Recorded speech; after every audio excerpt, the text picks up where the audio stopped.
toutes et à tous. Bienvenue dans cette conférence de l'Agence d'urbanisme des agglomérations de Moselle et de la métropole Messine, l'AGURAM, qui vous invite à une conférence débat exceptionnelle à plus d'un titre. D'abord parce que nous accueillons Jean-Marc Hoffner, président du conseil stratégique de l'école urbaine de Sciences Po Paris, président aussi du programme de recherche des stratégies urbaines POPSU, rédacteur de nombreux ouvrages, donc je ne commence pas à les lister, il y en aurait trop, et jusqu'à tout récemment, vraiment tout récemment, directeur général de l'agence d'urbanisme Bordeaux-Aquitaine, qui l'a amené à accompagner la mue de la ville de Bordeaux en métropole à fort rayonnement. C'est dans son ADN, mais aussi un peu dans celui des agences d'urbanisme, d'être un passeur d'idées, puis d'essayer de développer des circuits courts entre démarches scientifiques et actions publiques. Nous avons aussi le plaisir d'avoir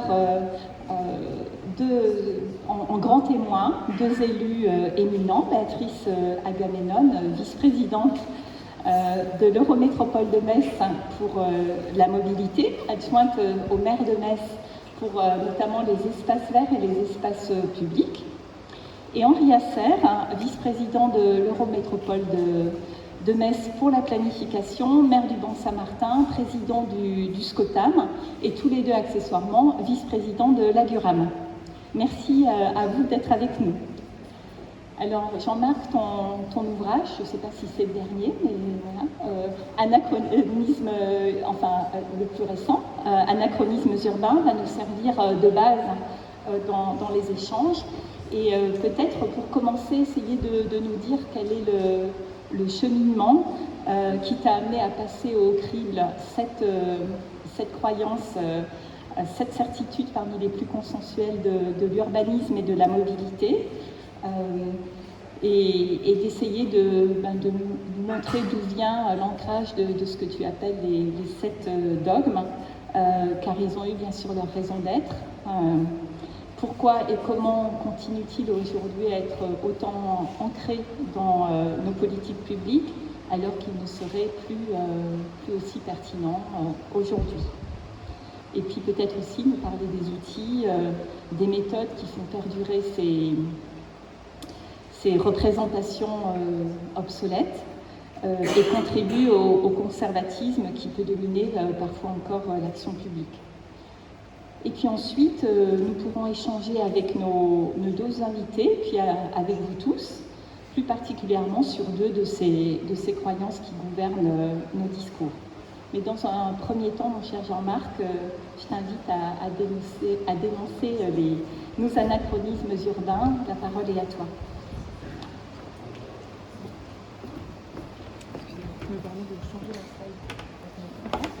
Bonsoir, merci beaucoup.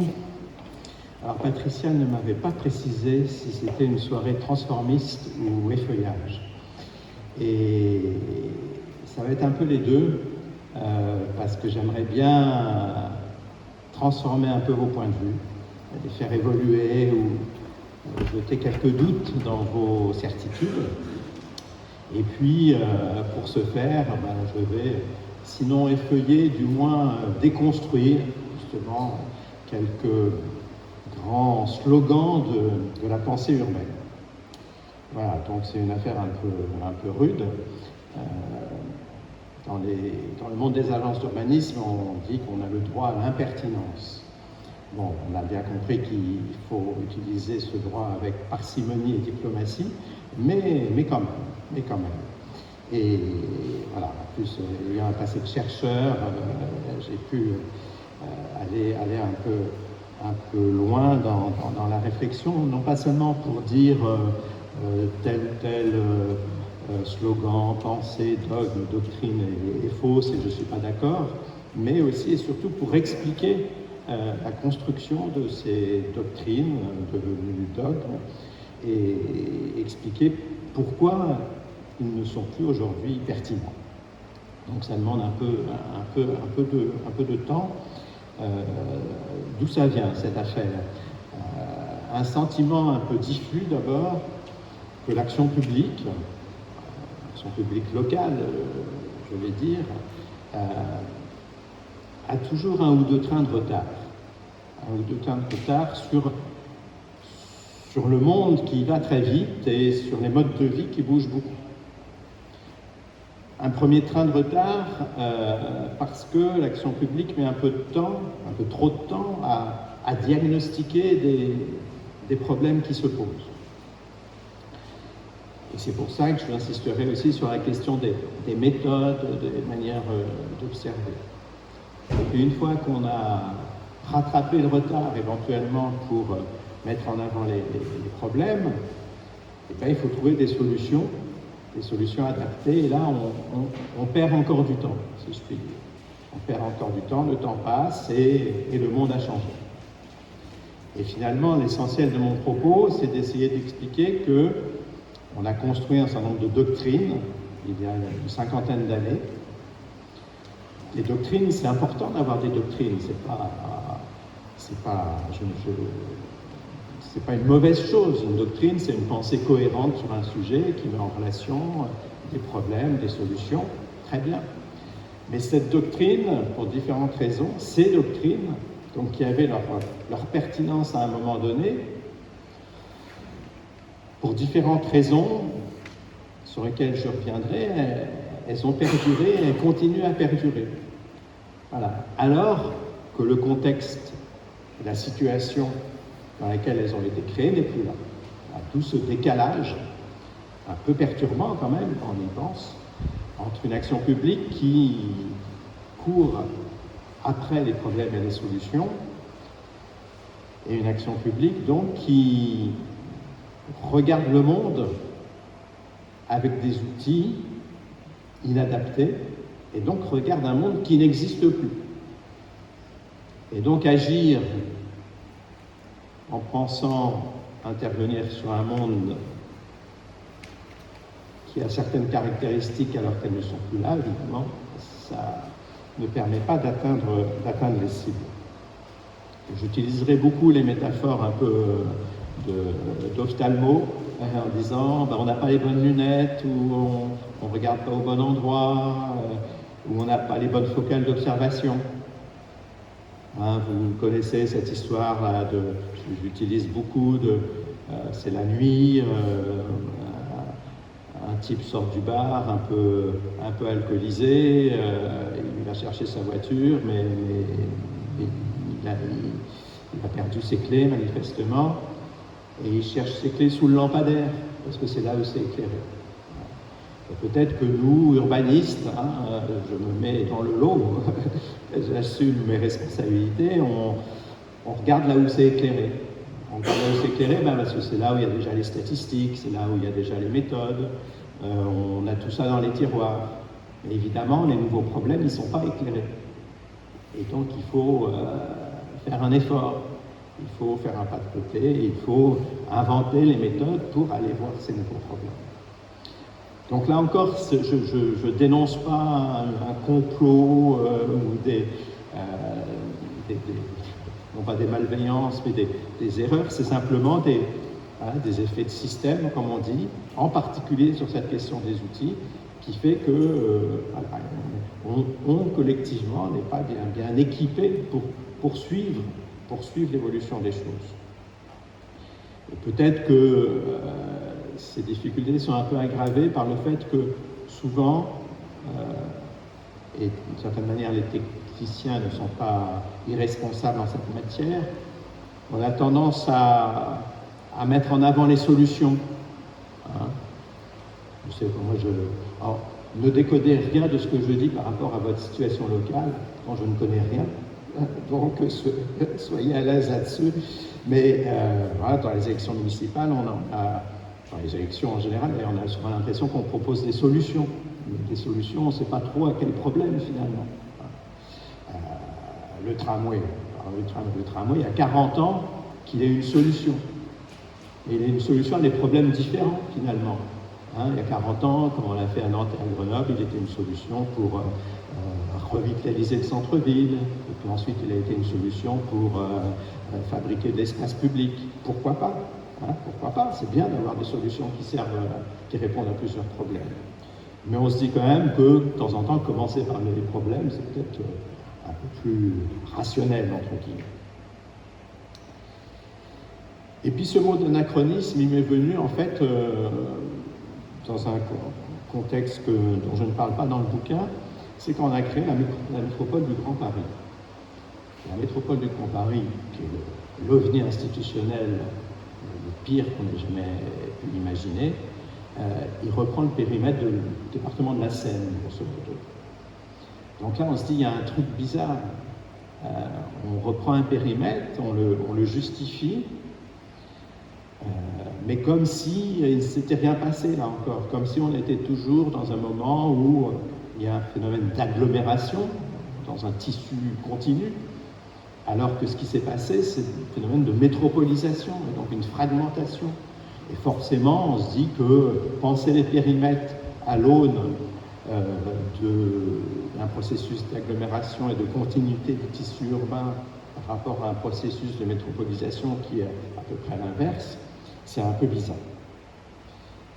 Et puis, mais on y reviendra plus précisément, il y a cette histoire d'étalement urbain là, qui m'a un peu, au bout d'un moment, c'est le privilège de l'âge, de voir des lois qui parlaient de lutte contre l'étalement urbain. Je me suis dit, c'est bizarre, continuer à lutter indéfiniment, là, qu'est-ce qui se passe? Voilà, donc j'avais quelques, à la fois comme chercheur et comme homme d'agence d'urbanisme, quelques indices qu'il y avait des trucs bizarres. Et je me suis dit ensuite, il faut essayer de formaliser ça, de comprendre un peu ça, pourquoi il y a cette espèce de répétition, de slogans qui deviennent des mantras qu'on répète sans même y penser, puisqu'elles sont là, elles sont installées. Je le répète et je le développe en une minute, je dis slogan, je dis mantra, parce que oui, maintenant on les répète. On les répète, j'en ai 7 c'est un beau chiffre, mais de fait ça allait assez bien. J'en aurais pas forcément trouvé plus, en tout cas j'en aurais pas trouvé plus dans ce contexte de doctrine inventée il y a une cinquantaine d'années. Alors il se passe des choses importantes il y a une cinquantaine d'années. Il se passe la loi d'orientation foncière en 1968 sur laquelle notre dispositif de planification vit encore. La relance des transports collectifs dont je parlerai. Il se passe plein de choses à ce moment-là. Et donc les 7 dogmes sont aussi un peu liés à cette période. Et donc je le répète, dans leur genèse, et c'est pour ça que je parlerai de leur genèse, pour prendre 2 exemples particuliers, ce sont des doctrines qui ont leur pertinence, j'insiste là-dessus. Ce n'est pas des idéologies fumeuses, c'est des doctrines qui avaient leur raison d'être, et c'est pour ça, je répète, que c'est intéressant et important d'en décrire la genèse, comprendre pourquoi elles se sont créées, et puis ensuite pourquoi elles perdurent, alors qu'elles devraient être considérées comme obsolètes. Un mot pour vous faire comprendre ensuite, quand je prendrai des exemples, cette histoire des méthodes et des instruments. Les sociologues, parfois, ils ont un mot compliqué pour parler de ça, ils parlent d'investissement de forme. C'est-à-dire que les méthodes, elles formatent la réalité. De même que quand on prend une photo, on cadre, et si on prend un film, on voit les choses autrement. Avec nos méthodes d'observation, nos statistiques, nos catégories, on catégorise. Donc on décrit d'une manière spécifique la situation qui nous entoure. Par exemple, c'est un autre sujet, mais je trouve que les outils de l'urbanisme font beaucoup trop piètre place aux questions de mobilité, de flux. La plupart de nos outils, ils parlent de la parcelle, de l'îlot, du cadastre, des périmètres, des lieux. Et ils parlent très peu des liens, des flux, des circuits, des réseaux, des interdépendances. Et pourtant, Cerda, qui a inventé l'urbanisme à Barcelone à la fin du XIXe siècle, il disait bien l'urbanisme, c'est à la fois la sédentarité et le mouvement. c'est les deux faces de l'organisation humaine. Et on pense surtout à l'une de ces deux faces, et c'est encore plus ennuyeux aujourd'hui que les questions de flux de mobilité pour les personnes, pour l'environnement, pour l'économie sont capitales. Voilà. Je fais cette parenthèse pour montrer que les méthodes pèsent lourd. Un exemple classique pour expliquer ce mot investissement, quand on crée une méthode, on investit de l'argent, on investit de l'intelligence. Quand l'INSEE crée les catégories socio-professionnelles, c'est une affaire compliquée, elle dit il y a des ouvriers, il y a des cadres moyens, etc. Cette catégorisation, elle représente la société. Puis au bout d'un moment, les Anglais ont été plus rapides, et on se dit quand même ça va plus, ça ne décrit plus bien la société. Donc il faut changer ces catégories. Mais changer ces catégories, c'est compliqué, c'est lourd, c'est ennuyeux parce qu'on faisait des comparaisons, on ne peut plus faire les comparaisons. Voilà, donc ce n'est pas anormal que les méthodes qui formatent la réalité deviennent obsolètes à un moment, mais qu'on n'a pas forcément envie de s'y coltiner. Je reviendrai sur la question des enquêtes ménage-déplacement, sur lesquelles nous vivons depuis des décennies, grâce au CETUR, CERTUS et REMA. Peut-être qu'aujourd'hui, ça devient un problème d'avoir comme instrument privilégié, j'expliquerai pourquoi, ces enquêtes ménage-déplacement. Et en même temps, on voit bien qu'on ne peut pas changer de sa boîte à outils tous les matins en se réveillant parce que le monde a changé. Donc là encore, je n'accuse aucun responsable de ça. C'est aussi un aspect structurel de ces représentations qui fait qu'on ne peut pas changer de lunettes sans arrêt. De ce point de vue-là, mais d'autres points de vue aussi, peut-être que les agences d'urbanisme sont assez bien placées pour participer à ces innovations méthodologiques, pour se payer, entre guillemets, un investissement méthodologique. Dans le meilleur des mondes, peut-être que la recherche, des thèses pourraient aussi servir à ça. Voilà, ça c'est le contexte, avec une belle citation de Keynes pour résumer tout ça. La difficulté n'est pas de comprendre les idées nouvelles, elle est d'échapper aux idées anciennes. Alors j'en ai fait un proverbe, vous avez le droit de l'oublier. Certes, c'est dans les vieux pots qu'on fait les bonnes soupes, mais ce n'est pas dans les vieux pots qu'on change la recette de la soupe. Voilà, vous excuserez cet essai méthodologique, mais c'est bien l'idée. Si on veut changer c'est comme dans les Grenelles des mobilités, si on veut changer de modèle, il faut changer le casting. Il y a d'autres spécialistes de l'innovation qui disent pour innover, il faut supprimer des frontières. J'aime bien cette idée-là. Alors, pour commencer à donner un peu de chair à ça, donc je vais vous passer en revue les 7 dogmes qui, selon moi, empêchent de penser l'urbain contemporain. Et si ça nous empêche de penser l'urbain, ça nous empêche aussi d'agir sur l'urbain contemporain.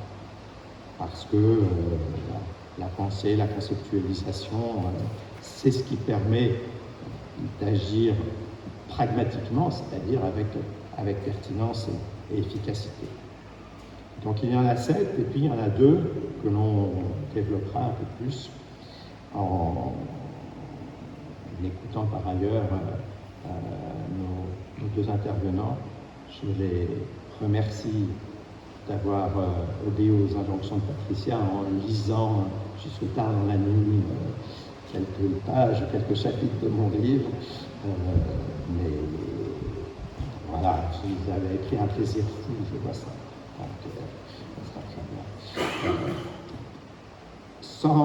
Ce n'est pas moi qui le dis, mais je pense que pour ce genre de livre, il se lit quand même relativement facilement.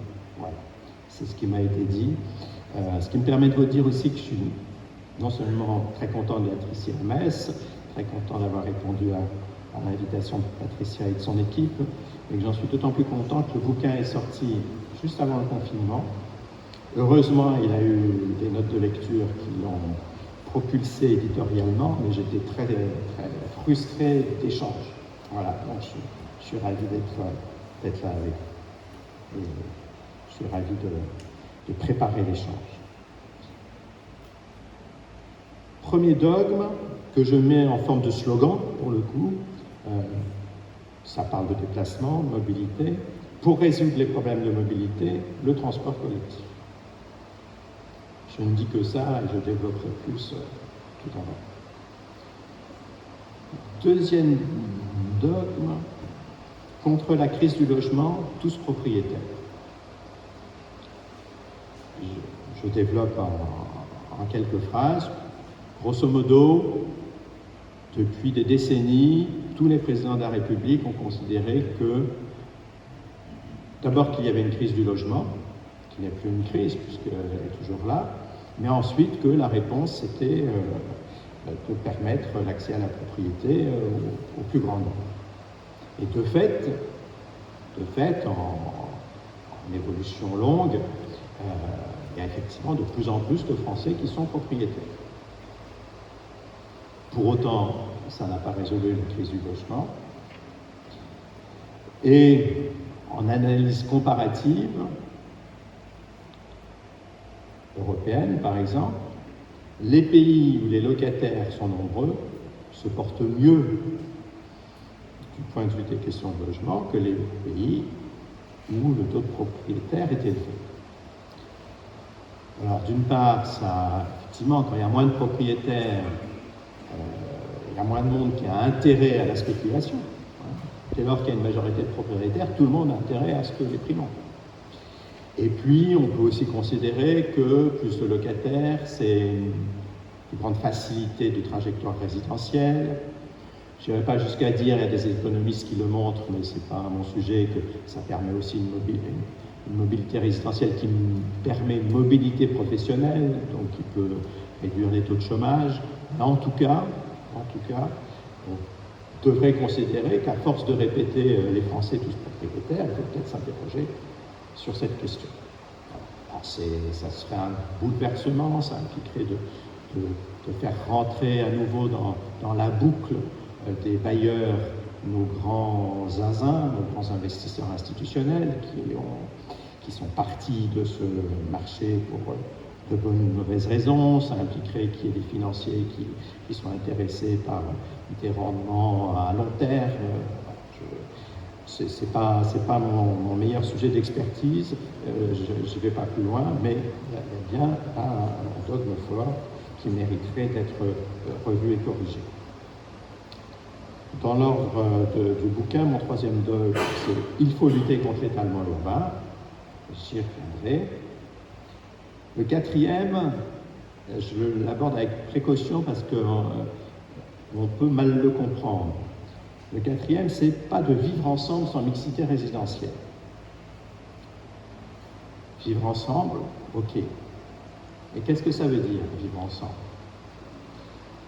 Il se trouve, en particulier à travers un certain nombre de lois, que le législateur a considéré que l'outil le plus approprié pour favoriser le vivre ensemble, c'était d'habiter ensemble. Mixité résidentielle. Mais la mixité sociale, elle a plein d'autres façons de se concrétiser. Et mon argument, c'est pas une opinion, c'est un argument. Alors je veux dire pourquoi c'est un argument, d'ailleurs pour tout, c'est que la plupart des chercheurs du milieu académique qui a travaillé sur ces sujets dit comme moi.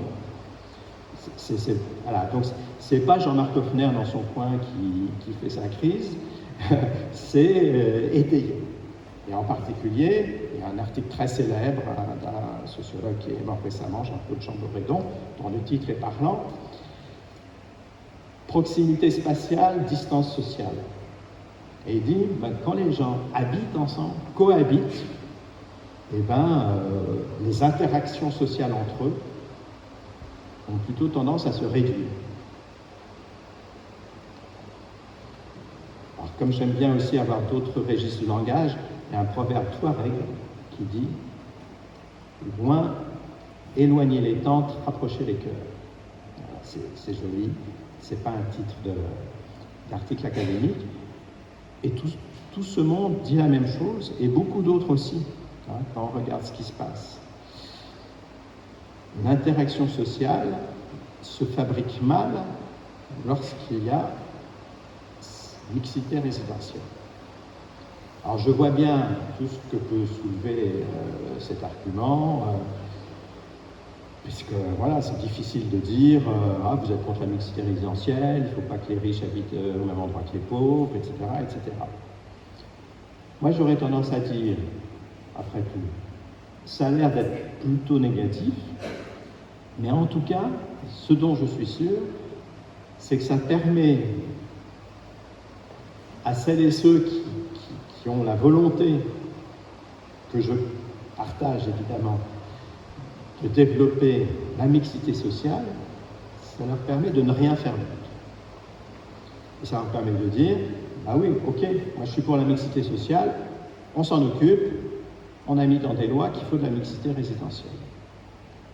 Ça sent aussi d'ailleurs que par ailleurs, cette mixité résidentielle, elle ne se passe pas, elle ne se produit pas.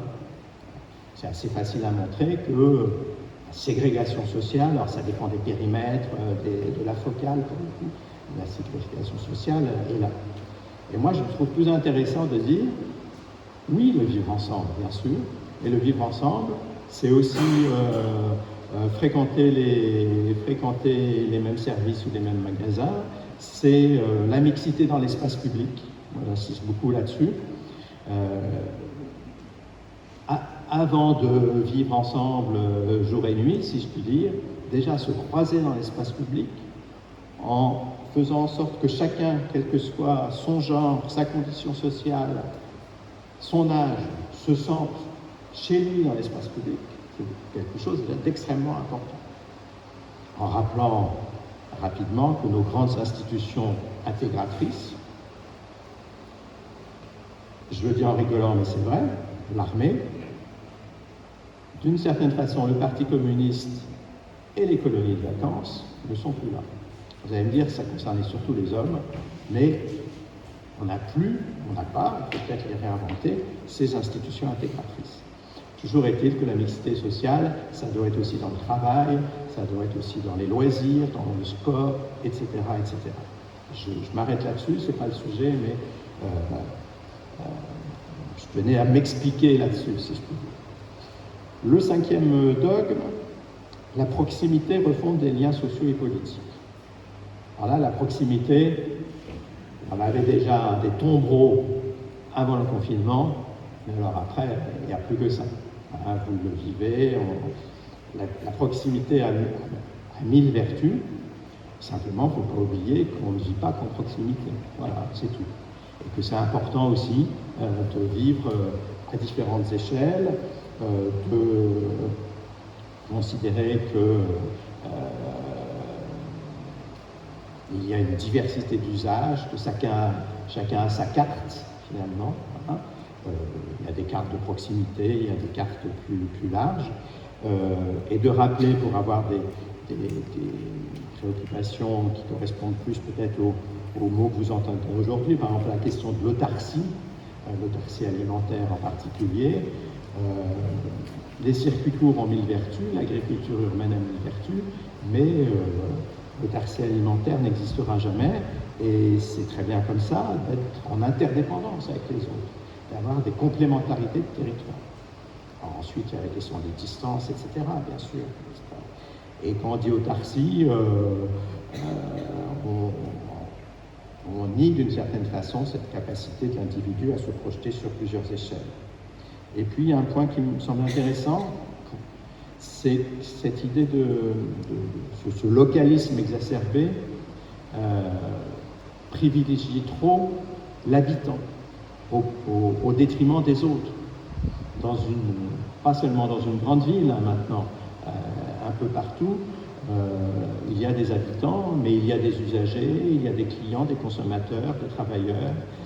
Et ça, c'est quelque chose d'important qui est un peu nié par la manière de faire fonctionner souvent les collectivités locales, avec une sorte de monopole de la représentation habitante.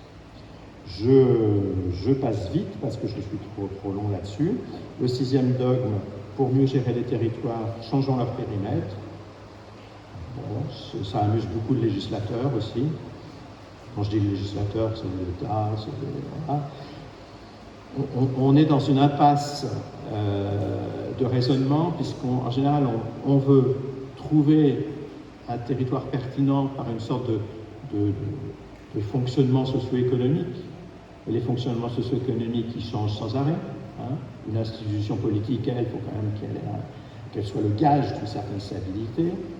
Et puis on veut à la fois donc des territoires pertinents, donc on multiplie les territoires pertinents, comme s'il y avait une infinité de syndicats à vocation unique. Mais en même temps, à juste titre, on dit aussi qu'il faut simplifier. Donc, de toute façon, on se trompe. Donc, laissons nos périmètres comme ils sont et faisons avec. Je vais vite. Le 7e, l'architecture fait la ville. Vous lirez. Je me suis déjà engueulé avec trop d'architectes là-dessus pour continuer le jeu. Mais c'est un vrai sujet. Voilà, c'est 7 dogmes. Ça serait facile de montrer, comme les deux dont je vais vous parler de manière plus approfondie, qu'ils ont leur genèse. Alors la question de l'architecte, par exemple, c'est plutôt après la reconstruction. Effectivement, il y a un moment où faire la ville, c'est construire. Mais aujourd'hui, faire la ville, c'est peut-être construire, mais c'est aussi reconstruire, et c'est aussi et surtout beaucoup gérer, faire fonctionner l'existant, s'occuper des fameuses circulations. Voilà. Je trouve par exemple, si on regarde les concepteurs, que de ce point de vue-là, aujourd'hui, les paysagistes répondent mieux à nos questions que les architectes, comme ceux de Bordeaux, qui croient encore qu'il faut faire des grands projets, et je dis Bordeaux, pareil. Voilà. Et voilà. Donc là, après la reconstruction, les autres, c'est beaucoup dans ce moment d'invention finalement de l'urbanisme français contemporain dans les années 60 et 70. Voilà ce premier moment de cadrage méthodologique. Je propose qu'on passe peut-être directement au dogme sur résoudre les problèmes de mobilité grâce au transport public, puisque tu soulèves à quel point il y a des questions par exemple, d'indicateurs, en mettant un petit peu en question le fameux partage modal, en soulignant le conservatisme de certaines institutions, l'oubli parfois de la pluralité de la mobilité sous toutes ses facettes. Voilà, et puis ensuite de retourner vers nos élus et vers la salle. Alors, la mobilité, grande affaire. Grande affaire.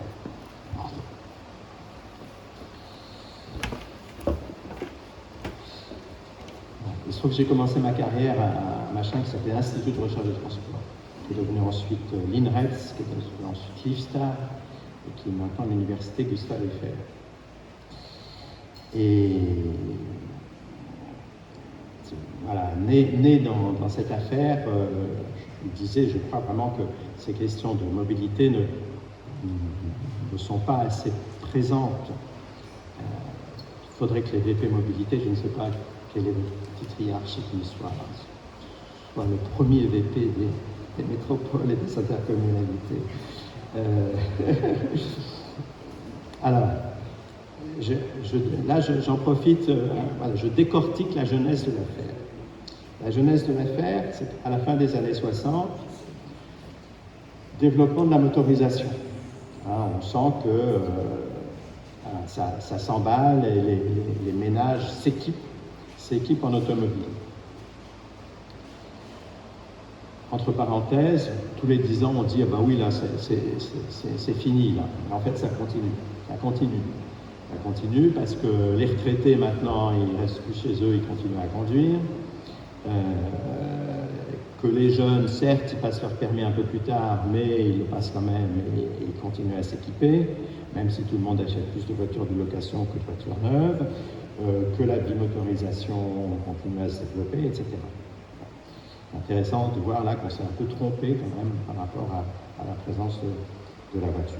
Toujours est-il qu'on voit ce développement de la voiture particulière, et surtout en région parisienne, la congestion commence à gagner, à tel point que nos autobus à plateforme, qui me sont chers, sont englués dans les embouteillages, et donc il y a un cercle vicieux qui s'installe, ça marche moins bien, il y a moins d'usagers, il y a moins d'argent. Et il y a de grands mouvements sociaux qu'on a oubliés en 1969 en région parisienne sur ça va plus, qui font craindre au gouvernement un nouveau mai 68 sur les questions de déplacement. Et donc là, on va inventer plein de choses. Et du coup, on va créer un modèle, créer un nouveau paradigme. On va dire le transport collectif, pour qu'il soit attractif, il faut des technologies nouvelles. Et on va inventer plein de technologies nouvelles. La seule qui va subsister, c'est le VAL, le véhicule automatique léger, le métro de Rennes, de Lille, etc. Les autres vont passer aux oubliettes. Et puis après, on réinventera le tramway, en disant que c'est un tramway moderne. Et donc, des technologies nouvelles, le versement transport, l'impôt que nous envie le monde entier, qui a effectivement donc une taxe payée par les employeurs, parce qu'à l'époque, souvent les salariés venaient effectivement en transport collectif. C'est intéressant parce que c'est une mesure qui est à la fois de droite et de gauche. Elle est de gauche parce que c'est le patron doit payer le déplacement des travailleurs. Et elle est de droite parce qu'à l'époque, il y avait eu un rapport NORA qui disait les entreprises publiques, il faut qu'elles soient rentables finalement, mais pour qu'elles soient rentables, il faut, comme disent les économistes, qu'elles internalisent les effets externes. C'est-à-dire que ceux qui profitent, en l'occurrence des entreprises d'un bassin d'emploi qui fonctionne bien, contribuent au fonctionnement de ces entreprises.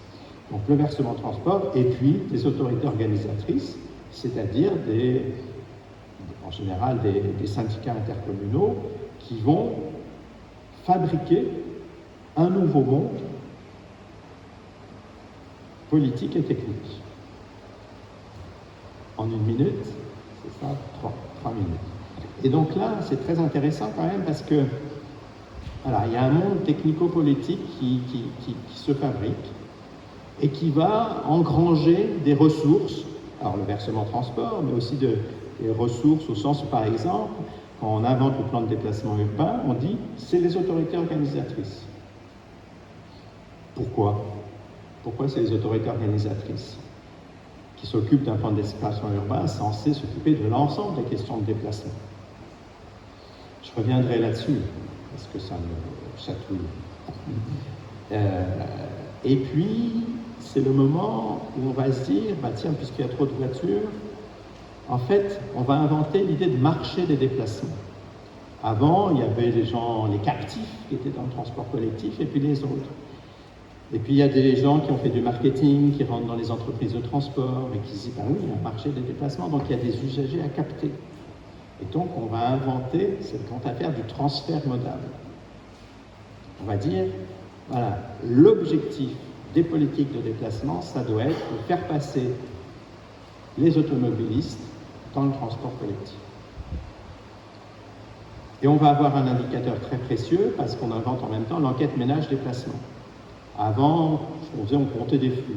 Là, on va chez les gens, on invente une notion de déplacement, une origine, une destination, un motif.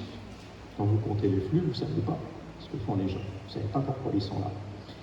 Et donc, il y a vraiment un système socio-technico-politique qui se construit avec le fameux indicateur du partage modal qui va être l'alpha et l'oméga des politiques de déplacement. Pourquoi c'est embêtant tout ça? C'est embêtant parce qu'aujourd'hui, on n'est plus du tout dans la même situation. Aujourd'hui, la voiture, en Gironde, c'est 90% des kilomètres motorisés partout. Donc, grosso modo, le système dominant, c'est la voiture. C'est bien, c'est pas le problème, il est là.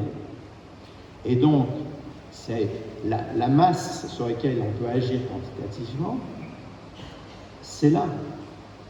Cette idée de transfert modal, elle est intéressante. On peut toujours imaginer qu'il en est que les gens passent Alors, il ne faut pas trop qu'ils passent quand même du transport collectif au vélo, parce que ça serait embêtant pour le transport collectif. Il ne faut pas trop qu'ils passent la marche à pied au vélo non plus, c'est un autre sujet. Voilà, mais en tout cas, on voit bien que le paradigme du transfert modal ne fonctionne pas. On voit que le partage modal, c'est un mauvais indicateur parce qu'il résonne en part relative et pas en part absolue. Si on s'intéresse aux émissions de gaz à effet de serre, l'important, c'est les kilomètres parcourus motorisés.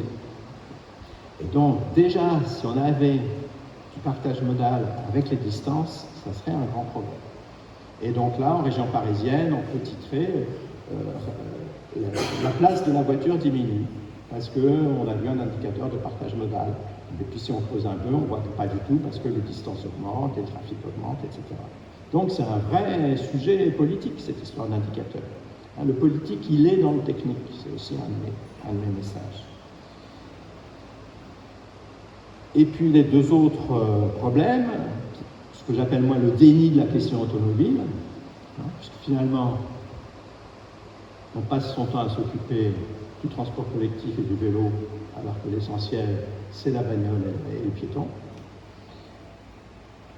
J'ai des messages un peu concis, mais... Et puis surtout, le GART, groupement des autorités responsables du transport, que les élus présents me pardonnent, l'Union des transports publics, qui font ensemble leur colloque, et ils ne font pas semblant. Et c'est très bien comme ça. On crée cette communauté, mais qui est une communauté qui s'occupe du transport collectif. Point barre. Elle ne s'occupe pas du reste. Elle peut faire semblant de s'occuper un peu de vélo partagé, et je ne sais pas quoi. Mais l'essentiel, elles sont, moi je dis, il y a un hold-up sémantique sur le mot mobilité. Et tout le monde l'a pris. Donc, SNCF, c'est un opérateur de mobilité, tout le monde est opérateur de mobilité. Mais la mobilité, c'est pas le transport, et c'est pas le transport collectif. Et donc, il y a une lacune béante de gouvernance en termes de mobilité, au sens fort du terme. C'est-à-dire non seulement tous les modes de transport, évidemment, mais aussi plus que cela. La mobilité au sens un peu académique d'un programme d'activité qu'on déploie dans le temps et dans l'espace. Voilà. Et quand on parle de mobilité, on s'intéresse non seulement à tous les modes de transport, mais aussi au rythme de vie, mais aussi à l'organisation de l'espace, etc.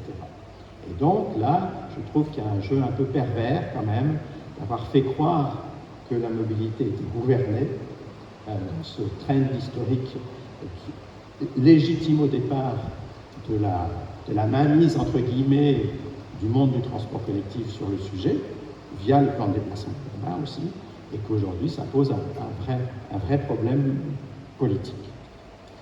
J'ai été un petit peu trop long, pas trop quand même, Patricia.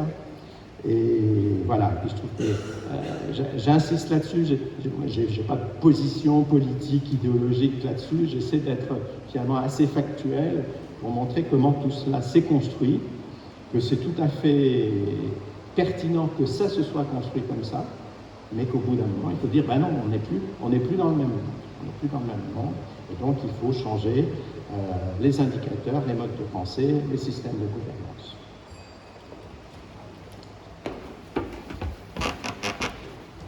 Et après, il y aura l'étalement urbain. Merci bien pour cette présentation. Béatrice, peut-être tu veux venir? Je ne sais pas si c'est confort pour toi de t'asseoir. Viens avec nous.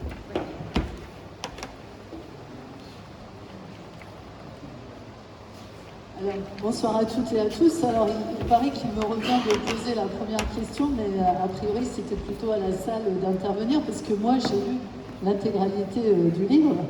Et d'ailleurs, j'ai pris un grand plaisir. Merci en tout cas pour l'ensemble de ces éléments.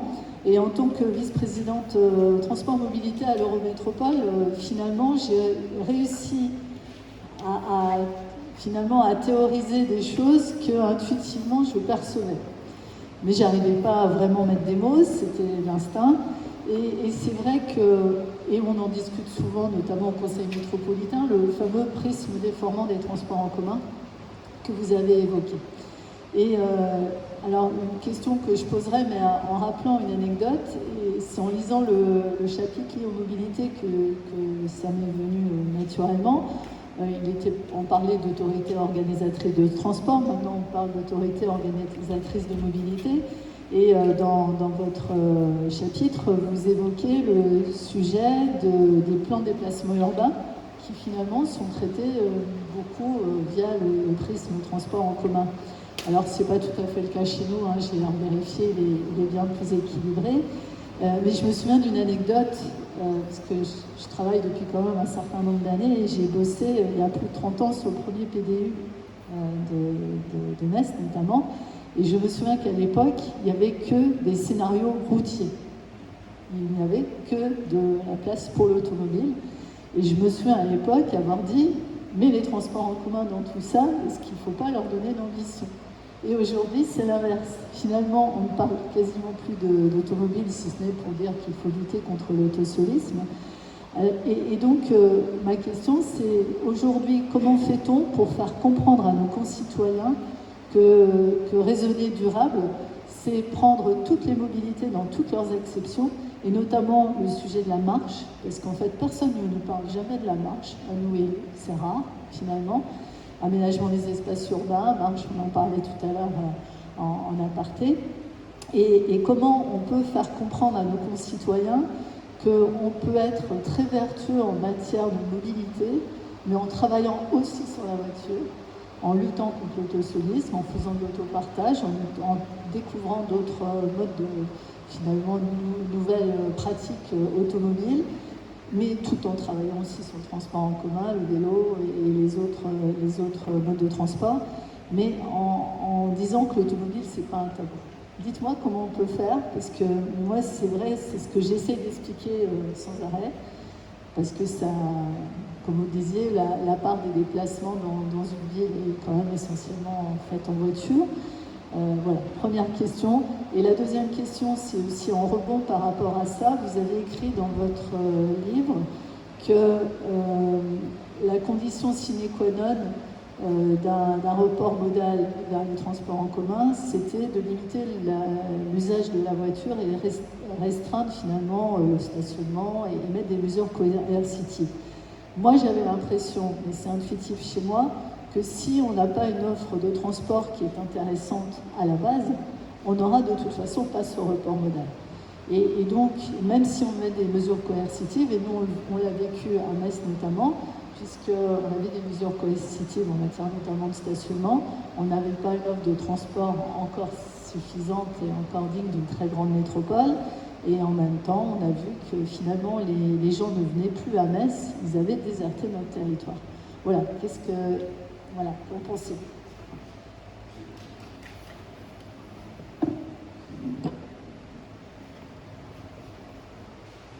Alors effectivement, vous rappelez le début des PDU qui explique la légitimité de ce qui avait été fait. C'est-à-dire qu'on était à un moment où on parlait route et voiture. Hein, on avait retrouvé à l'agence urbanisme un projet pour que les quais se transforment en autoroute à 6 voies.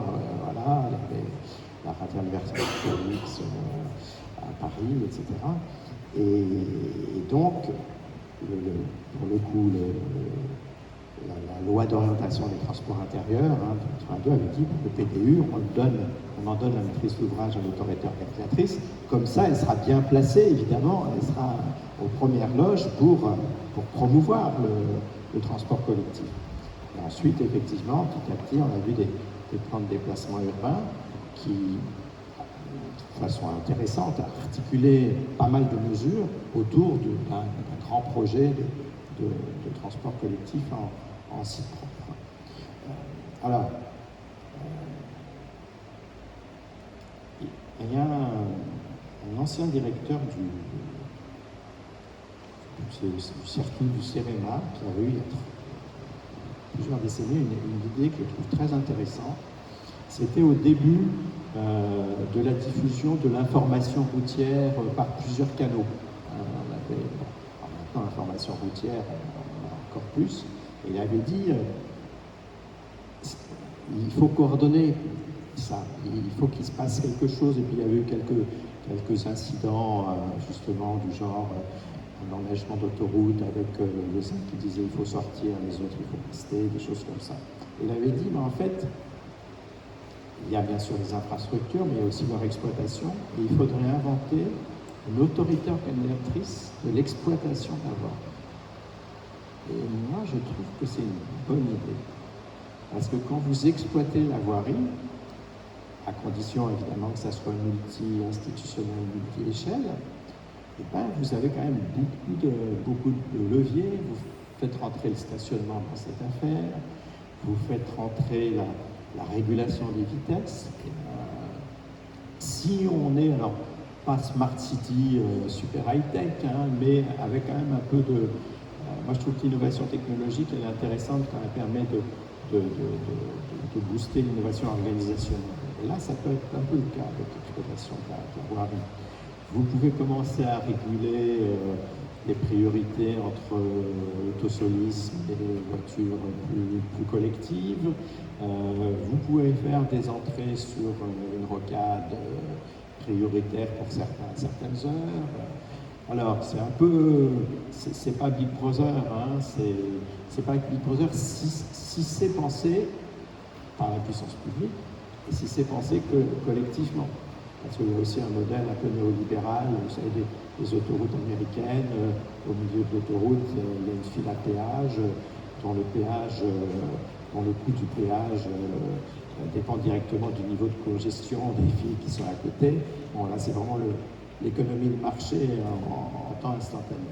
Donc moi, je trouve que cette idée d'une autorité organisatrice qui pourrait être probablement une sorte de dispositif technique au départ, qui n'a peut-être pas besoin de s'institutionnaliser dans une énième réforme, pourrait être quelque chose d'intéressant. À voir, à regarder, à penser. Alors il y a des bribes, hein, à Toulouse, ils ont quelque chose qui ressemble un peu à de la régulation du trafic très améliorée, quoi, prenant en compte l'ensemble des modes de transport, sortant des périmètres. Et je trouve que c'est quelque chose d'intéressant qui permettrait de créer des leviers, y compris sur la question des rythmes, justement, des temporalités, de la gestion des pointes de trafic. Bon. Les piétons. Alors, les piétons, je refais mon dessin, j'ai commencé à travailler à l'IRT sur les piétons. C'est terrible. C'est terrible parce que ça a dégringolé. Voilà. Et puis ça remonte un petit peu. Ça remonte un petit peu, mais souvent dans une vision du piéton promeneur ou du piéton touriste. Ou à Bordeaux, moi quand je suis arrivé, j'ai dit où est le piéton? Puis on m'a dit non, le piéton on s'en occupe. On a fait la promenade des quais, on a piétonnisé l'hypercentre, puis il y a la rue Sainte-Catherine, la rue piétonne la plus longue et la plus dense de France. Mais j'ai dit tout ça, c'est pas le piéton quotidien qui veut aller d'un endroit à l'autre. C'est un piéton sédentaire d'une certaine manière, qui va dans un espace public pour profiter de cet espace public. Et donc on a beaucoup de mal finalement à appréhender le piéton dans son côté banal finalement d'un mode de déplacement. En tout cas, ils disent qu'effectivement, c'est d'une telle trivialité qu'on trouve que ça n'a pas besoin de s'en occuper, qu'il n'y a pas de formule amusante, il n'y a pas de conscience de classe chez le piéton, tout le monde est piéton. Chez le cycliste, il y en a, quoi. Hein. Bon. Je ne m'aventure pas trop non plus, c'est comme avec les architectes là-dessus, mais évidemment, le vélo devenu totem idéologique du changement du monde fait beaucoup de mal aux piétons. Parce que c'est quand même, c'est pas évident de bien s'occuper des vélos, mais c'est plus visible.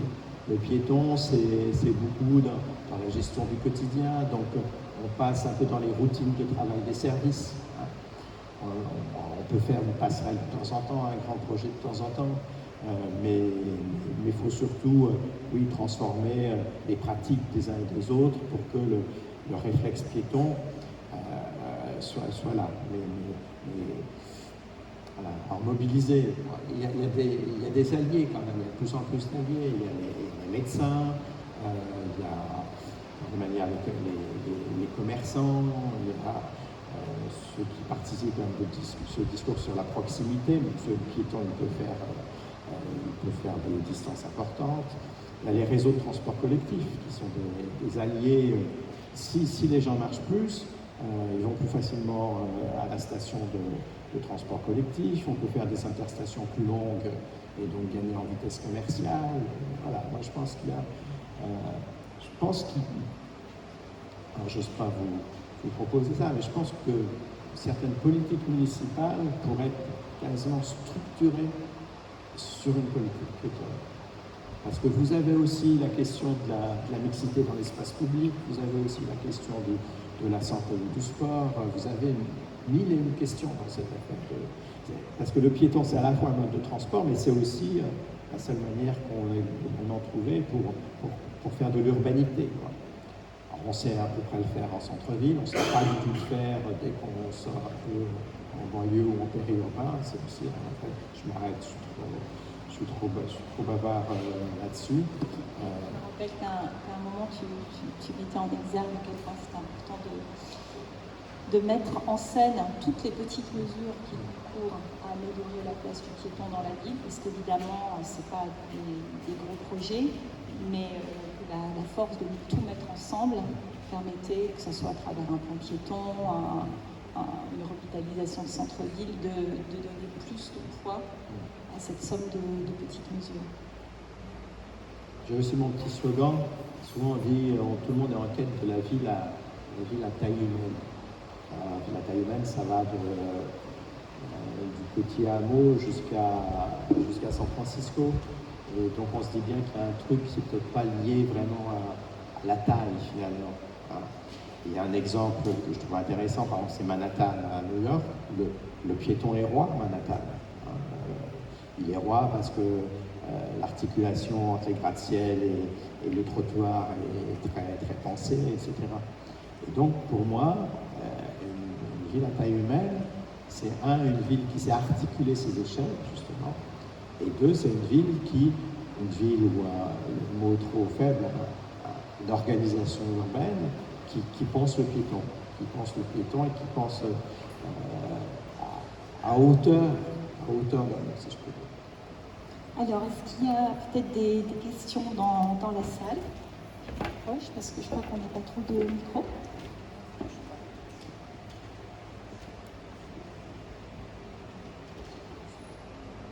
Pas de questions?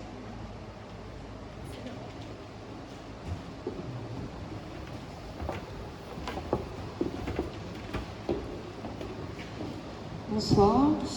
Alors, vous parlez d'anachronisme urbain et d'impertinence. Alors, je vous prie de pardonner par avance mon impertinence, mais concernant les mobilités, il me semble qu'il y a quand même énormément de personnes qui, malheureusement, sont captives de la voiture, et vous reviendrez après sur l'étalement urbain, et qui, économiquement, sont contraintes d'utiliser leur voiture, et même, à titre personnel, j'ai plusieurs enfants, et quand ils étaient petits, c'était très compliqué de me déplacer dans la ville de Metz et de faire tous les trajets inhérents à l'école, aux activités. Donc, la voiture, de fait, j'y étais attachée. Enfin, je ne voyais pas très bien comment faire sans.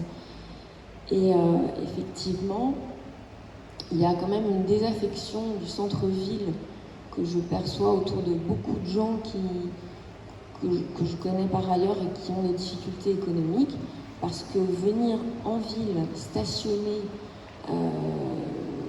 le prix du parking est extrêmement dissuasif, donc il y a un report sur les zones commerciales, ce qui à la fois dessert les activités en centre-ville. Et alors, bon, dans le monde d'avant, j'étais déjà désespérée, mais je me disais qu'avec le monde après Covid, peut-être que le télétravail offrirait justement d'avoir un peu moins de dépendance à la voiture, et que dans le monde d'après, les transports en commun pourraient être, passer une étape encore supérieure dans l'offre, et puis dans la régularité d'offres, parce qu'il y a beaucoup de choses qui sont proposées. Mais après, peut-être, comme vous dites, que la société a évolué beaucoup plus vite, on est encore beaucoup plus nombreux, Et donc, il n'y a peut-être pas encore assez d'offres de transport en commun pour les périurbains. Voilà. Et en tout cas, je remercie la municipalité pour les places rouges, parce que c'est un sacré coup de pouce quand on doit descendre, stationner un court moment. C'est vraiment super. Voilà.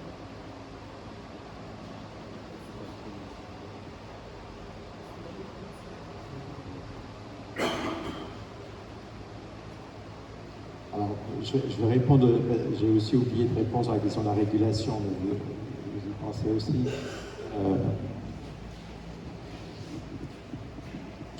Souvent, en matière de, quand on dit on va réduire le trafic automobile, on joue, effectivement, il y a le levier du stationnement qui est très fort, pour les déplacements domicile-travail.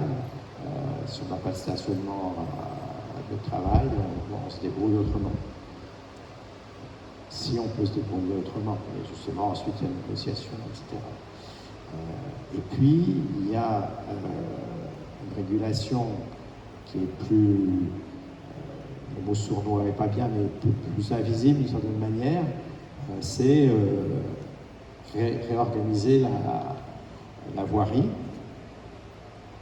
Et puis il y en a une qui est encore plus embêtante à mon avis, parce qu'on ne sait pas qui gagne, qui perd, c'est les embouteillages. Peut-être que vous n'avez pas beaucoup d'embouteillages, mais voilà, dans les grandes villes, la régulation, c'est l'embouteillage. L'embouteillage, on ne sait pas qui est dedans. D'une certaine façon, c'est une régulation invisible, mais très forte, que je trouve gênante, parce qu'elle n'est pas discutée. Normalement, la régulation, personne n'aime les régulations. On préférerait pouvoir faire ce qu'on veut. La régulation, je pense qu'elle ne peut être acceptée que si elle est discutée. Mais pour qu'elle soit discutée, il faut effectivement savoir comment ça se passe. Le bouchon, il est aveugle. Il est aveugle aux catégories sociales, il est aveugle aux motifs de déplacement. Donc c'est vrai que je suis plutôt, moi, partisan de régulation plus fine que les tarifs de stationnement, alors ça existe déjà, préférentiels ne soient pas pour les habitants, mais que ça soit aussi pour le nombre extrêmement important de travailleurs mobiles. On a des chiffres impressionnants maintenant dans les gens qui sont mobiles dans la journée, pas seulement parce qu'ils sont chauffeurs de poids lourds ou livreurs, hein, mais parce que le personnel allant au domicile des personnes âgées, etc. Dans les plus grandes villes, on est sur des chiffres frôlant les 40%. Quoi. Donc c'est un autre monde qui se dessine là. Et ces gens, on ne les connaît pas bien, et ils ont besoin de stationner, etc. Voilà. Alors la dépendance à la voiture, moi j'ai cette idée qui est trop théorique, je sais bien, mais de dire il y a des tas d'endroits où, compte tenu de ce dont on va parler après, c'est-à-dire l'étalement urbain, pour faire vite, mais c'est plus compliqué que ça, le transport, il y a une grande loi en matière d'économie des transports, c'est la massification des flux. Voilà. Si vous ne pouvez pas massifier les flux, vous ne pouvez pas faire grand-chose. Donc quand vous avez 12 millions d'habitants, vous arrivez à faire un RER, un Grand Paris Express, voilà, puis après vous faites un tramway, vous faites un métro, vous faites une ligne de bus, et vous faites du covoiturage. Voilà. Je pense que le covoiturage est trop restrictif, mais enfin, dès lors que ça se passe dans ce monde de l'automobile, transformer le système automobile actuel, qui est globalement un système de voitures solo, comme on dit, en un système de voitures plus partagé et plus régulé, donc un transport collectif. Un transport collectif qui regroupe ce qu'on a déjà inventé il y a 50 ans, le taxi collectif, ou ce qu'on a inventé ailleurs, l'association des personnes âgées de tel coin qui s'entraident pour aller un jour par semaine à tel endroit.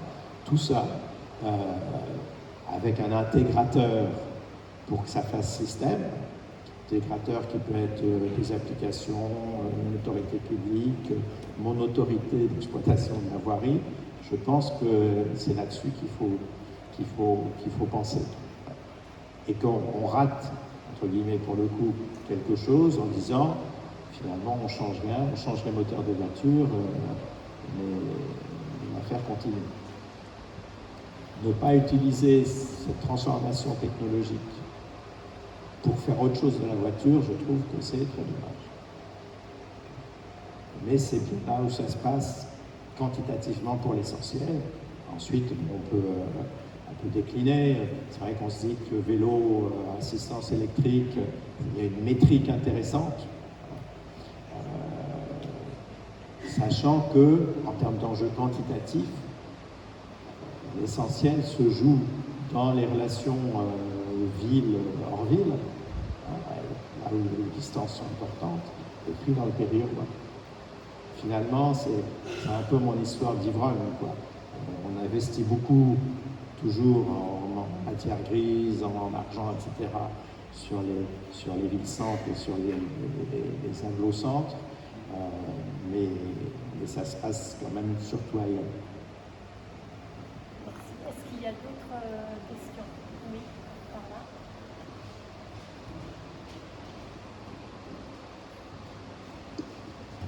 Merci, donc je me présente, je suis l'élue à l'Eurométropole dans la rénovation urbaine.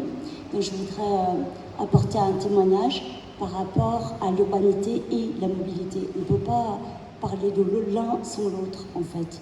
Et au même titre qu'anachronisme urbain, je dirais que nous, élus, on est confrontés un petit peu aux injonctions contradictoires. Dans le QPV, effectivement, l'ANRU nous force à faire la densification, c'est ce que vous dites. Or, les habitants ne veulent pas habiter dans les tours.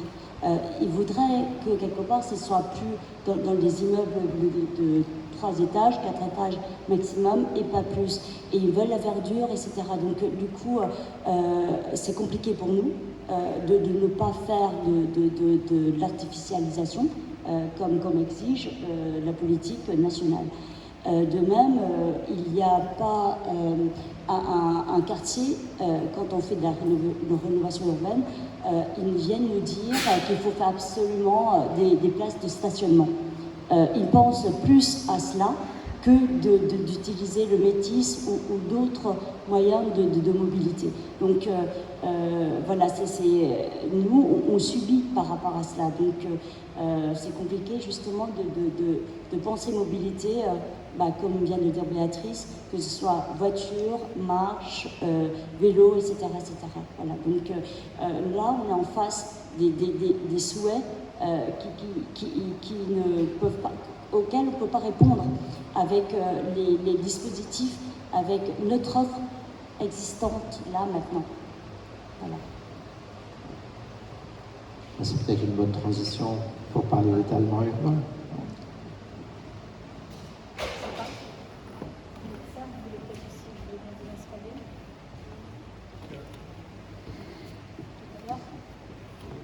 Ou maintenant? D'accord.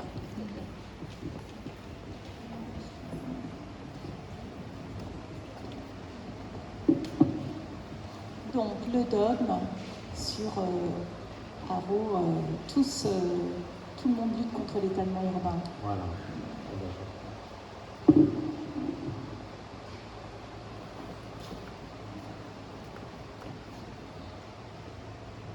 Il faut lutter contre l'étalement urbain. Qui oserait contester cet impératif? On ira en prison de toute façon. On est proche de... Alors, comme vous venez de le dire, en plus cette affaire d'étalement urbain a été relancée par le zéro artificialisation nette. Ce pauvre ZAN, non seulement qui s'occupe de la biodiversité, non seulement qui s'occupe de la porosité des sols, de la capacité des sols à capter du CO2, de la défense de la lutte contre l'enfrichement, contre la perte des terres agricoles, il faut aussi qu'il lutte contre l'étalement urbain. En général, quand on a une politique avec un indicateur qui regroupe beaucoup d'objectifs. Ces objectifs ne sont parfois pas si convergents que ça annonce de mauvais jours. Mais on y reviendra peut-être autrement, parce que c'est évidemment un vrai sujet. Bon, juste sans dégonfler la chair, je rappelle quand même que 50% de nos terres, c'est des terres agricoles. Les vignes du Médoc, moi je peux vous dire que la biodiversité c'est 0 et que la porosité c'est proche de 0. Donc peut-être, c'est un peu comme pour la voiture, peut-être que ça serait plus intéressant de regarder où sont les grandes masses et de se dire on va laisser un peu tranquille les 2 ou 3% d'urbanisation qu'on va avoir en plus, et puis on peut s'intéresser à autre chose. Mais bon, je fais vite parce que, pour tout vous dire, j'essaie depuis des mois d'écrire un papier sur cette affaire de ZAN et j'y arrive pas parce que ça intègre trop de choses et puis ça... voilà. On sait aussi qu'en France, l'enfrichement, la perte de terres agricoles, grosso modo, c'est pas le méchant ogre urbain qui est responsable, c'est le modèle agricole, c'est la retraite des paysans, etc. C'est plein de choses. On sait que les questions de biodiversité, ça peut aussi aller avec un peu de niche, que ça dépend des espèces, et tout ça est évidemment beaucoup trop simplifié dans un indicateur trop syncrétique et trop quantitatif. Et donc on va passer beaucoup de temps à embêter des gens et des élus dans des endroits où il y a peu de concurrence pour le sol et à se crêper le sillon pour faire tout tenir dans les quelques endroits qui sont en gros les métropoles et le littoral. Il y a plein de gens qui veulent faire la même chose au même endroit. Bon. Que les représentants de l'État me pardonnent. C'est péché, mais c'est une affaire importante parce que ça va exploser en vol forcément. Et c'est dommage que ça ne permette pas de bien traiter une question de biodiversité, de qualité des sols et de sobriété foncière. Je fais une grande parenthèse qui n'était pas prévue, mais je ne peux pas m'empêcher. Et puis vous avez raison, c'est dans l'actualité et ça renforce ces contradictions par rapport aux aspirations des uns et des autres. Alors, il faut lutter contre l'étalement urbain. L'affaire commence au début des années 70. 50 ans. Donc depuis 50 ans, on dit qu'il faut lutter contre l'étalement urbain. Peut-être que la guerre est terminée, là. Peut-être qu'il faudrait faire le bilan. Est-ce qu'on a réussi à lutter contre l'étalement urbain? Non. D'accord? Non. Tous coupables. Tous coupables. Pompiers, pyromanes. L'État qui a voulu faire des Français des propriétaires avec les prêts à taux zéro. Les départements qui ont voulu faire des routes et des ronds-points. Et les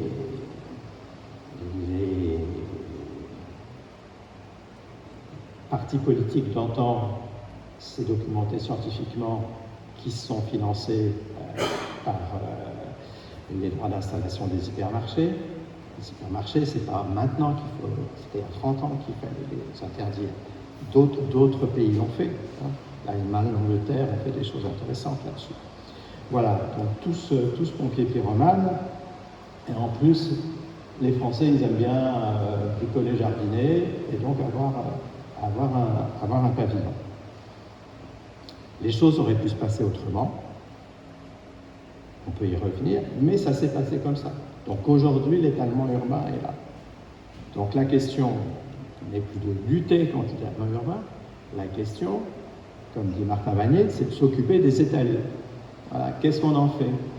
Est-ce qu'on leur dit, vous êtes des méchants, vous n'avez rien compris à la vie, vous pouvez attendre la mort et on va faire autre chose après, ou bien est-ce qu'on dit, vous êtes là, ça a l'air quand même plutôt de correspondre à une aspiration, Nous, on a fait plein d'enquêtes sur le périurbain, mais d'autres aussi.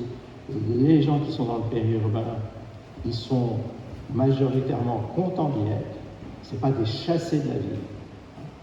Ce pas des chassés de la ville, ils n'ont pas envie d'être en ville. Le périurbain, l'urbanisme, moi j'aime bien dire que l'urbanisme, il régule les distances, il s'occupe du proche et du lointain. Et le périurbain, pour beaucoup, c'est la bonne distance. C'est la bonne distance par rapport au voisinage, hein, par rapport à une idée qu'on peut contester, mais qui est ressentie de promiscuité de la grande ville et du collectif. Et puis c'est la bonne distance par rapport à la ville, parce qu'on est quand même pas loin de la ville et qu'on peut y aller de temps en temps, profiter de ce qu'elle met en œuvre, de ce qu'elle propose. Voilà, donc ce périurbain, il est là. Il pose de vrais problèmes de fonctionnement pour les individus qui y sont, parce que, oui, ils sont en bonne partie captifs de l'automobile, et que ça ne va pas d'être captif de l'automobile, financièrement, écologiquement, et puis parce que, du point de vue plus collectif, pour faire vite, l'empreinte écologique du périurbain n'est pas terrible. Sur la route depuis la gare des Champs, là, j'ai vu d'ailleurs des lotissements, donc je me disais qu'on pourrait peut-être récupérer un petit peu de surface non imperméabilisée. Inventer le lotissement écologique, c'est un truc très intéressant. Hein. Il y a de la marge, il y a de la marge de manœuvre là-dessus. Voilà. Toujours est-il que, voilà, mon propos c'est ça. Les étalés, ils sont ça, le périurbain, il est là, il y a plein de périurbains différents, on peut mieux l'organiser. Ce qui est très embêtant, c'est l'émiettement, c'est le mitage, c'est les grandes parcelles, ça bien sûr, oui, pour la sobriété foncière. Faire des trous un peu partout, en revanche, avoir un périurbain qui peut se renforcer. Donc là, par rapport aux ânes, ça change les choses, effectivement. Créer des continuités urbaines entre un hypermarché qui s'est mis un peu loin à un certain moment, mais qui est rattrapé par l'urbanisation, et un centre-bourg qu'on veut revitaliser, pourquoi pas, hein, former des continuités, accepter l'idée que pour avoir un certain niveau de service, y compris une ligne de covoiturage qui marche bien, il faut un peu plus densifier certains territoires périurbains, en acceptant l'idée aussi que d'autres ne le seront pas, bien sûr. Hein. Tout ça, ça peut participer de ce que d'aucuns avaient déjà imaginé dès le début du périurbain. C'est très intéressant parce que à peu près au même moment, il y a deux productions intéressantes. Il y a la circulaire Guichard, 74, Olivier Guichard, grand ministre de l'Équipement, qui dit « les grands ensembles, c'est fini. Quand il n'y a plus de N étages, la délinquance augmente. Et c'est fini. Voilà. Donc si c'est fini, on invente autre chose. » Voilà, les chalandonnettes, hein, Albin Chalandon, je ne sais pas si c'était un grand ministre de l'Équipement, lui, mais en tout cas, il a inventé les chalandonnettes. Voilà, petite maison pas chère. Le modèle économique du pavillon, il est costaud, hein, il résiste. Peut-être moins aujourd'hui avec les questions de rénovation, de consommation énergétique, etc., mais quand même. Surtout qu'on oublie souvent, le Français, il peut bricoler son pavillon.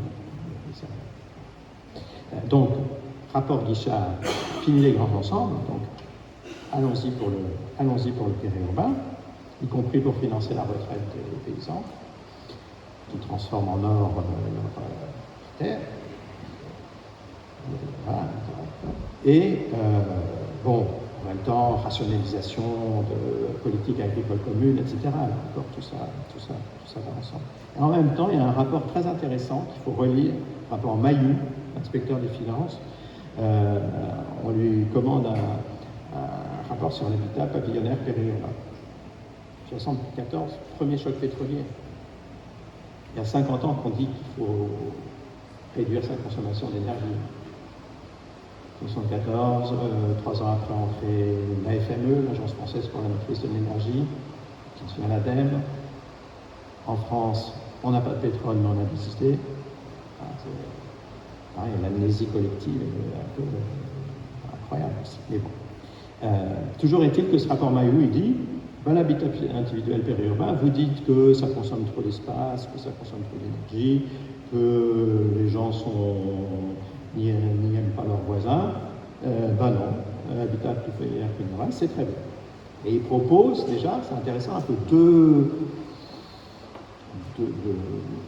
de transformation, on pourrait dire, même de rénovation, de recyclage du périurbain. Il dit on peut se diriger un peu vers ce qu'il appelle déjà, je crois, la métropole nature, finalement. Donc, voilà, un espace assez diffus, mais pas trop quand même, voilà, qui fonctionne en système. Et puis, ce que d'autres appellent la rurbanisation, voilà, c'est-à-dire une campagne urbaine. Finalement, le périurbain, c'est de la campagne urbaine. Les habitants, ils ne disent pas « j'habite le périurbain », c'est pas beau, hein. Ils disent « j'habite la campagne ». Mais ils savent très bien qu'ils ont un mode de vie urbain, qui consomment comme les urbains, etc. Donc l'idée de campagne urbaine, de urbain, moi je la trouve intéressante. Voilà, c'est ça ma problématique. Le périurbain là, c'est comme la voiture, il est là, c'est bien, c'est pas bien. De toute façon, il faut en faire quelque chose. Et il y a des choses intéressantes à en faire, parce que la transition écologique, elle se joue aussi là. Mais il reste à comprendre pourquoi il se passe rien sur ce périurbain. Et là, on refait aussi l'histoire. L'histoire, c'est en particulier, dans les années 1990, symbolisé par la charte d'Aalborg, charte sur la ville durable, l'idée, mais qui était déjà en germe, que une bonne ville écologique, c'est une ville dense et compacte. Point barre. Donc, évidemment, le périurbain, il n'est ni dense ni compact. Et donc, à partir de ce moment-là, les urbanistes, et pas seulement, qui ne travaillent pas dans le périurbain.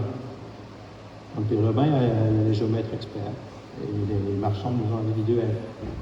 Donc, ils font leur job. Peut-être qu'ils seraient très contents qu'il y ait des urbanistes et qui leur disent peut-être que vous pouvez mieux faire votre lotissement, peut-être que vous pouvez mieux articuler votre lot avec l'équipe d'à côté. Il pourrait dire à des départements peut-être qu'il vaut mieux que le collège soit pas au milieu de nulle part, mais à côté d'un bassin de vie, etc. Donc il y a plein de choses à faire sur le périurbain. Il y a des marges de manœuvre énormes pour transformer ce périurbain de façon plus vertueuse. Et donc il y a ce modèle, alors qui est très très fort dans les agences urbanisme aussi, quand même, un bonne ville, dense et compacte. Mais ça évolue. Mais ça évolue.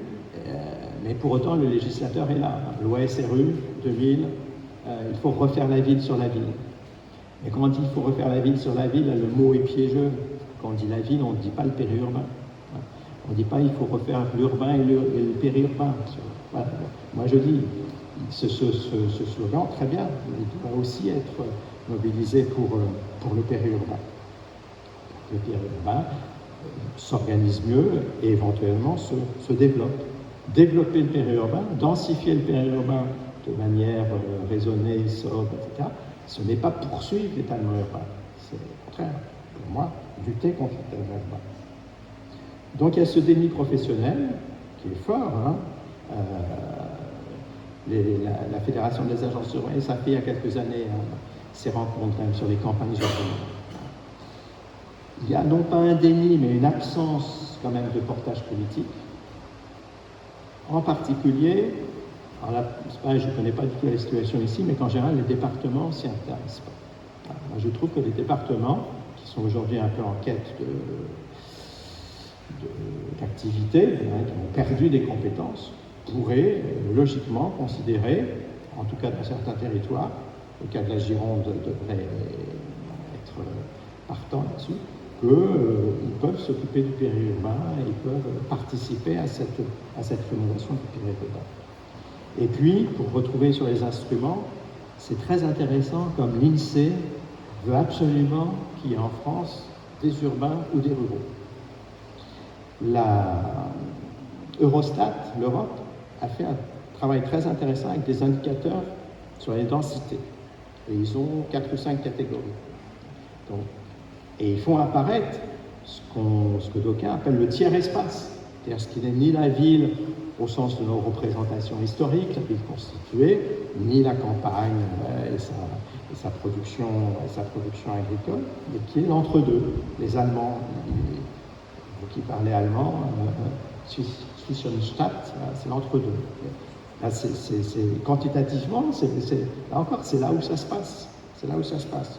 Mais pour l'INSEE, ça ne se passe pas. Donc l'INSEE a regroupé les catégories d'Eurostat pour mettre d'un côté la ville et de l'autre côté de la campagne. Et donc c'est intéressant cette affaire. C'est-à-dire qu'on voit bien que tout se conjugue pour que finalement ce périurbain soit nié. Il est nié par les professionnels parce que c'est pas bien, un jugement de valeur, mais c'est pas bien. Il n'est pas n'est pas mobilisé par des instances politiques fortes, qui restent plutôt sur le plus haut ville-campagne. Les statistiques l'ignorent, parce que quand il y a les aires urbaines, c'est encore pire, parce que tout le monde est urbain. Et les opérateurs privés ne sont pas présents, ou peu présents, ou pas présents, je dirais, au niveau d'intervention un peu plus global sur lesquels il faudrait prendre la chose. Voilà cette affaire d'étalement urbain. Donc vous l'avez compris, moi je trouve que le slogan, il faut le changer, c'est il faut réhabiliter, rénover le périurbain, mais considérer que c'est un territoire stratégique pour plein de raisons, et qu'il est urgent que chacun s'en occupe et que le politique, le technique, le privé se disent c'est là où ça se passe. Merci. Henri Lasserre, je vous invite peut-être à venir et à réagir et nous dire ce que ça vous inspire.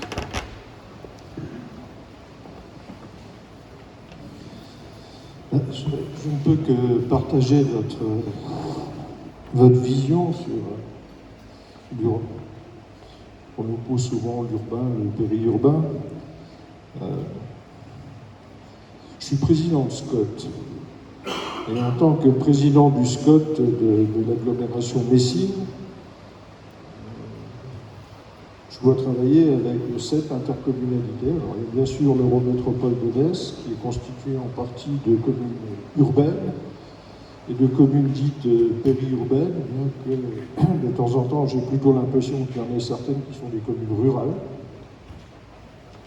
puisqu'on a énormément d'agriculteurs sur le banc de la métropole, et je pense que c'est un critère de la ruralité. On a des communautés de communes qui sont des anciens bastions industriels avec une morphologie urbaine qui est assez, comment dirais-je, indéfinissable.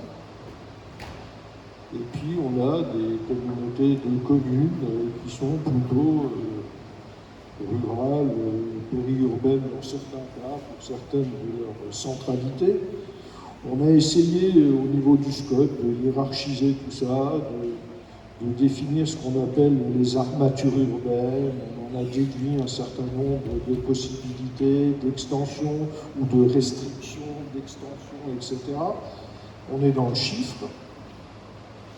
Et j'ai parfois l'impression, en tant que président de SCOT, alors je vais être un peu grossier, tant pis, mais qu'on fait ce que Pompidou ne voulait pas qu'on fasse, c'est-à-dire qu'on emmerde les Français du matin au soir avec des définitions dont ils se fichent éperdument, et qu'on ferait mieux de s'occuper de ce qui les intéresse et de ce qui les préoccupe.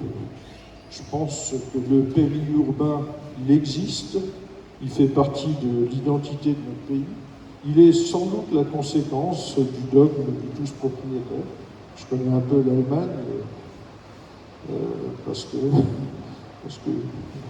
j'y suis allé souvent, et effectivement, ils n'ont pas la même façon de voir l'habitat que nous. Ils sont plus locataires que nous, et ça a donné d'autres formes urbaines. Nous, on a un périurbain qui, a priori, ne pose pas tellement de problèmes, si ce n'est de prime abord au niveau du paysage. Là, effectivement, il y a sans doute des dégradations qui ont été autorisées, parce que je prends l'exemple toujours des villages-rues de la Moselle et de la Lorraine. Notre structure urbaine, c'est le village-rue. Et le village rue, il y avait cette rue principale avec les usoirs, et puis derrière, il y a les autres rues, ce que là aussi, je vais sans doute choquer, dans mon patois plutôt moselle-allemande, on appelle la Inagues, c'est-à-dire la rue derrière, là où tout se passe. On sort les animaux, on met ses détritus, on essaye de pas trop ranger, mais la façade devant, elle est chouette, elle est bien, et puis elle est propre. Si on avait réfléchi un petit peu à l'étalement à partir de ces villages-rues, on aurait fait des rues parallèles à la rue principale avec des axes, et on aurait sans doute pu conserver dans nos villages à la fois des identités qui étaient les nôtres et sans doute des liens de sociabilité qui étaient les nôtres aussi et qu'on a donnés parce qu'on a fait des rues perpendiculaires, une fois sur deux, qui se terminaient par des places de retournement, dont la seule préoccupation c'est de savoir si on doit faire 18, 24 ou 36 mètres, et dans laquelle finalement on ne se voit pas trop et chacun est chez soi. Alors, je pense que sur cette périurbanité, il y a beaucoup de choses à faire. Il y a d'abord les enjeux du développement durable, qui sont énormes. Et je pense qu'il faut, comme vous le dites très bien, d'abord il faut l'analyser, il faut les analyser parce qu'il y a plein de sites périurbains. Et puis ensuite, il faut essayer de savoir comment on peut les rendre un tout petit peu plus compatibles avec nos préoccupations en matière de développement durable, en matière d'économie d'énergie. Et puis là, je laisserai Béatrice trouver des solutions, savoir comment on peut rationaliser éventuellement certains déplacements et organiser des transports groupés, je ne sais pas si on peut les appeler collectifs, mais des transports groupés. Mais je crois aussi que nous, on nous demande, et on demande par exemple dans la fabrication du PLUI de la métropole, on nous demande de travailler sur l'urbain et on n'a pas la boîte à outils pour. Il nous manque un outil essentiel et chaque fois qu'on cause et chaque fois que je vais à des colloques et que je sais que j'en fais, je trouve qu'il nous manque toujours l'outil numéro 1 dans ce pays, c'est celui de la fiscalité. Vous avez parlé de l'étalement urbain, parce qu'effectivement, ça a fabriqué la retraite du monde agricole. Ils ont été très peu fiscalisés sur leur cession de terrain. C'est une aubaine. C'est un groupe de pression fort aussi. On a tendance à les laisser faire. Tant qu'on ne raisonnera pas sur la fiscalité, tant qu'on n'aura pas une approche du montant du foncier non bâti dans les zones périurbaines et même dans les zones urbaines, tant qu'on n'arrivera pas à travailler sur des valeurs locatives qui soient des valeurs locatives qui correspondent aux réalités, je pense qu'on aura des difficultés à véritablement proposer des solutions globales. C'est un peu ce qui me gêne, moi, dans ce pays, c'est qu'on travaille toujours en silo. On a les urbanistes, on a les sociologues, on a les éducateurs, enfin, vous avez un tas de machins en silo. Et ces silos, ce qu'il faudrait, c'est qu'ils se renversent, vous voyez, qu'ils tombent tous par terre, et puis que les gens qui les habitent se baladent, se perdent, et puis qu'un urbaniste rencontre un fiscaliste, qu'un fiscaliste rencontre un sociologue, etc., peut-être qu'on arriverait à changer des choses. Et je vous signale d'ailleurs qu'il y a un bouquin, alors je n'ai pas le titre sur moi parce que je ne retiens jamais des titres, mais il y a un bouquin qui parle de ces problèmes fiscaux, qui dit qu'en fait, si on réfléchissait sur la fiscalité aujourd'hui de la Terre, on a un gisement potentiel de 1700 milliards d'euros à fiscaliser, ce qui nous permettrait d'alléger à due concurrence la fiscalité sur le travail et sur les mobilités, parce que vous parliez du versement transport. Le versement transport, c'est très bien, mais ça a une conséquence, c'est que les territoires qui sont soumis au versement transport voient leurs entreprises filer à côté, justement, juste à côté, parce que là-bas, il n'y a pas de versement transport, mais il y a du terrain, du musée agricole, facile à équiper. Donc, je pense qu'il y a toutes ces réflexions à avoir et que aujourd'hui, la préoccupation première, comme vous l'avez dit, c'est le ZAN, zéro artificialisation nette. Moi, ça m'interpelle chaque fois que je prononce le nom. Je dis souvent à mes collaborateurs qui sont dans la salle, Lausanne, c'est une fabrique à gilets jaunes. Et je pense que si on peut comprendre qu'il y a un zéro artificialisation, une limitation de l'artificialisation des sols, les véritables sujets, ils ne sont pas là. Bon, je ne suis pas législateur, et j'ai pas du tout envie de l'être. Voilà. Donc, je ne sais pas, je vous laisse réagir. Merci pour ce témoignage. On va peut-être profiter aussi pour laisser agir la salle. Je ne sais pas si certains d'entre vous, vous voulez témoigner ou réagir.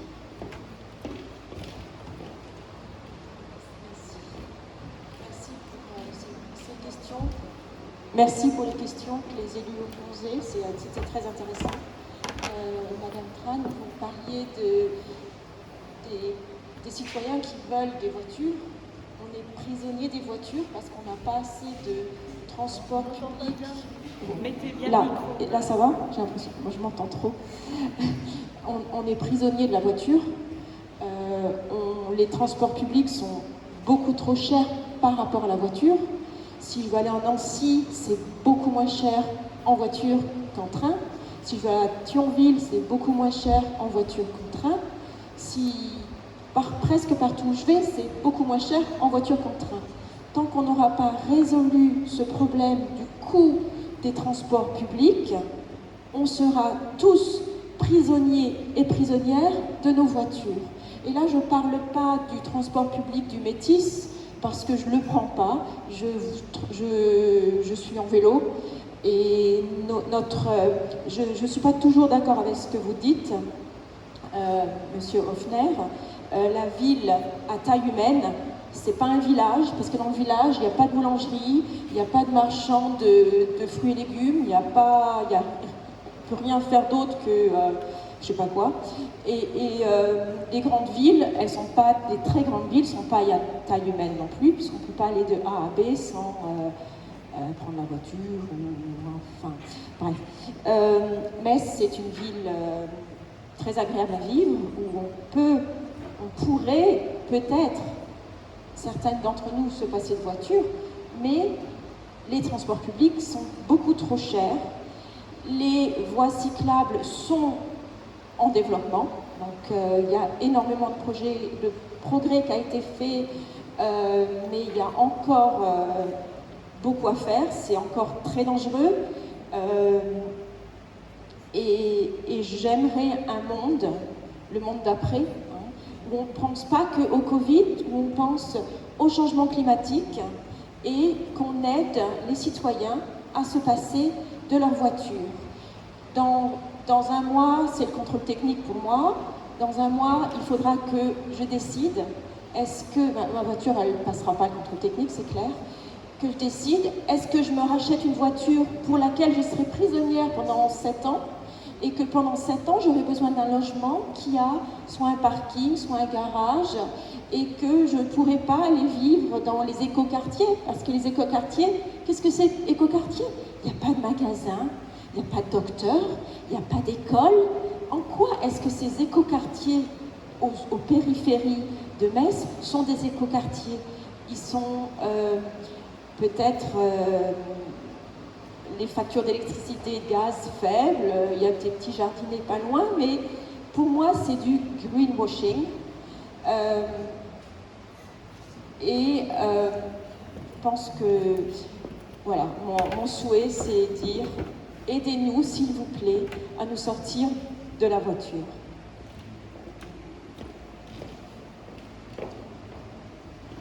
Merci pour votre témoignage. D'autres réactions?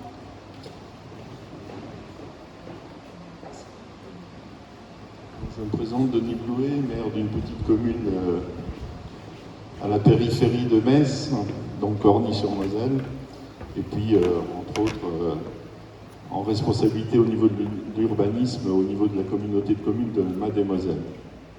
Une communauté de communes essentiellement, bien sûr, rurale. Alors j'ai la chance aussi de travailler avec Henri Asser au niveau du SCOT, et dans tout ce que je viens d'entendre, je dirais d'abord que autant que tous les Français ne peuvent pas être parisiens, il faut des provinciaux, tout le monde ne peut pas être métropolitain, il faut des ruraux et des périruraux. Et vous l'avez dit tout à l'heure, il faut qu'on vive ensemble. Donc le tout, c'est de chercher de la cohérence, et c'est le but du SCOT, je crois, puisque c'est le schéma de cohérence du territoire. Alors, éliminer la voiture au profit des transports en commun, penser au vélo et à la marche, c'est bien. Moi, je dirais que tous les moyens de transport sont bons à être utilisés, d'autant plus que dans une vie, on ne vit pas toujours de la même façon. Quand j'étais actif, j'avais des moments où j'étais très actif et des moments où j'étais en repos et j'avais besoin de loisirs. Donc il me fallait soit des transports en commun, soit une voiture. Et parfois j'aimais faire le vélo et malheureusement j'en fais plus. Mon médecin me conseille de faire plutôt de la marche, donc il faut que je fasse de la marche. Donc tous les moyens de déplacement sont bons et il faut trouver de la cohérence. Alors par contre, ce qu'on peut regretter, c'est effectivement quand on est dans la périphérie, c'est d'être obligé de prendre la voiture pour aller en ville, sachant qu'en ville, il y a des transports en commun. Je préférerais pouvoir m'arrêter à la périphérie de la ville sur un parking éventuellement collectif, je ne sais pas où on pourrait le placer. C'est encore de l'artificialisation, donc je fais appel effectivement à la notion de ZAN à laquelle moi je